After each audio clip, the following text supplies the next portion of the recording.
નવા વિડીયોમાં બોલનાર અને મોકલનાર પલકબેન પિયુષભાઈ રબારી બોલું છું। આજે 22/3/2026 છે।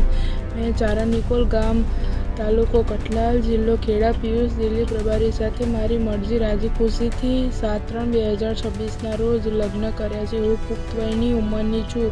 મારા લગ્ન કાયદેસર છે। મારા લગ્ન વિચ્છેદ માટે પાટીદાર એસપીજી ગ્રુપના આગેવાનો અને ખેડા જિલ્લા પોલીસ ગેરકાયદેસર ફરજ પાડી રહી છે।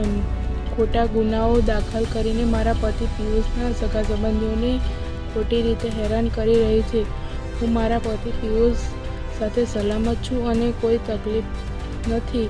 મારું કોઈ અપહરણ થયું નથી। મારી હત્યાની પણ ખોટી વાતો વહેતી કરવામાં આવી છે। અત્યારે હું ખેડા જિલ્લા પોલીસ સ્ટેશનને જવાબ લખવા માટે હાજર થઈશ તો રસ્તામાં કે પોલીસ સ્ટેશનમાંથી મારા ઉપર પટેલ આગેવાનો હુમલો કરશે અને મારા લગ્ન તોડાવવા માટે અપહરણ પણ કરશે। જેથી ખેડા જિલ્લા પોલીસ વડાને વિનંતી છે કે ખોટી કાર્યવાહીઓ કરવી નહીં। મારા સાસુ ગીતાબેન અને તેમના સગાઓને રક્ષણ આપવા માટે પણ વિનંતી છે।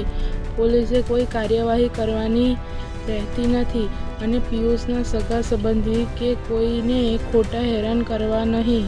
જો વધારે હેરાન કરશે તો અમારે બંનેએ આત્મહત્યા કરવી પડશે અને એના જવાબદાર ખેડા જિલ્લા પોલીસ તથા એસપીજી ગ્રુપ, સરદાર ગ્રુપ, મારા પરિવાર વડા અને દિનેશ બાંભણિયા, નીરવ પટેલ, રોનક પટેલ, નિર્મલ પટેલ, બિરલ પટેલ, આ તમામ લોકોની જવાબદારી રહેશે।